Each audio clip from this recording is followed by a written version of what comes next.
Hello, and welcome back to the Halloween Hex Horror Series, everyone. Last week, one of our watches was a bona fide classic and what started what we now regard as the common zombie film, George Romero's Night of the Living Dead.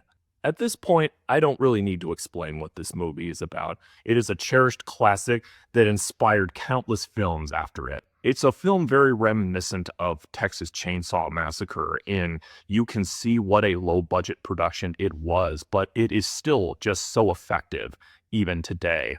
The choice to have this movie in black and white really helps add the creepiness factor to the very minuscule and very kind of minimal makeup that they had on these actors in this movie. It also adds a kind of dirtiness and grittiness and believability that otherwise probably would not have been there if they had chose to shoot this in color, at least not as strongly, I feel. This was, of course, a bold, ambitious film progressively casting a black actor in a non-required black role for the first time ever in film was monumental, and some of the underlying themes of what was going on at the time with Vietnam and the Red Scare and the civil rights movement and the way the film ends still just hits impactfully as it did back then.